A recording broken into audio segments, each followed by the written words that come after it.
Welcome back. If you're new here, make sure to subscribe, like this video, turn on notifications so you never miss an upload, and share it with a friend who'd appreciate it.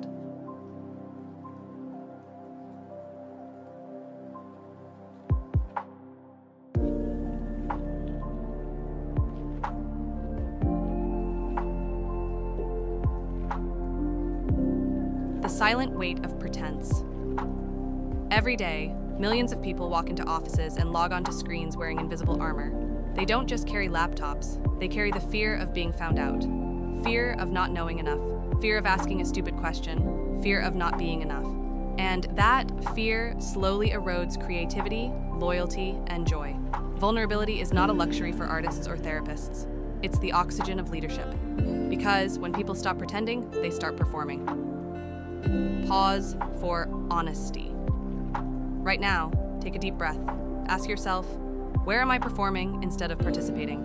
If you're always on stage, you can't innovate. You can only imitate. The workplace illusion.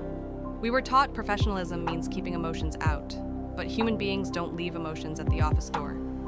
Suppressing them doesn't make us professional. It makes us robotic. Brené Brown calls this armored leadership. Armored leaders focus on control, blame, and image. Daring leaders focus on courage, curiosity, and empathy. The difference? One protects ego, the other protects connection.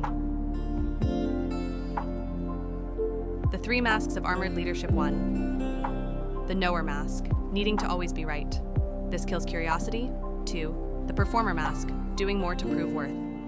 This breeds exhaustion. 3. The pleaser mask, avoiding conflict at all costs. This breeds resentment. Vulnerability tears off the masks. It says, I don't know yet. I need help. That feedback hurt, but I'm listening. And when a leader does that, everyone else breathes easier. Reflection, drill. Think of your last mistake at work. Did you hide it, justify it, or discuss it openly? What would have changed if you'd chosen honesty first? Write 1 sentence to yourself. I am safe to learn. That's the mindset of courageous growth. African parable, the 2 hunters. 2 hunters argue over who spotted the deer first. They return to the village fighting, each demanding the reward. The elder says, neither of you saw the deer. The deer saw you. The lesson, pride blinds the eyes that truly see. In leadership, vulnerability clears that blindness. You start seeing your people instead of defending your pride. How vulnerability multiplies. Trust. Trust doesn't come from competence alone, it comes from consistency and emotional safety. Brené's braving framework, boundaries, reliability, accountability, vault, integrity, non-judgment, generosity, describes exactly that. Let's decode it briefly through the lens of leadership. Boundaries, you respect time, space, and truth. Reliability, you do what you say. Accountability, you own your mistakes instead of hiding them. Vault, you keep confidences. Gossip dies in your presence. Integrity, you choose courage over comfort. Non-judgment, people can struggle around you without shame. Generosity, you assume good intent first. Every letter is a doorway to trust. And every doorway demands vulnerability. Micro-assessment, rate yourself 1 to 5 on each braving letter. Where do you score low? That's where your next act of courage lives. When vulnerability meets strategy. Modern leaders think strategy means efficiency, but the greatest efficiency comes from engagement, not spreadsheets. Teams thrive when people feel seen, productivity soars, when mistakes are met with learning instead of humiliation. Retention improves when feedback flows both ways.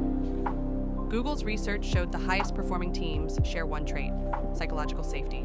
And psychological safety begins with 1 person daring to go first.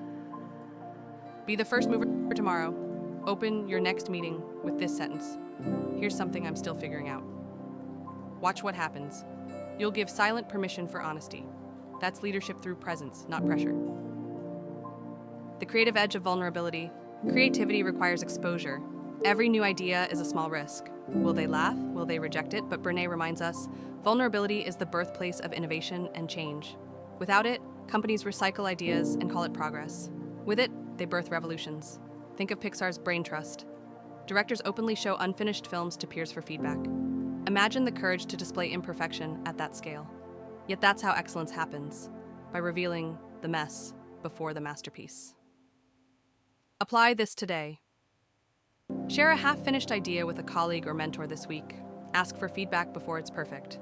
Your goal isn't approval, it's connection. The vulnerability paradox in careers. We admire vulnerability in others, but fear it in ourselves. We cheer for leaders who admit mistakes, but we hide our own. We love authenticity in others, yet polish ourselves to invisibility. That paradox is what keeps careers stagnant. The moment you drop the mask, opportunities start noticing you. Because courage is magnetic. People trust those who risk honesty.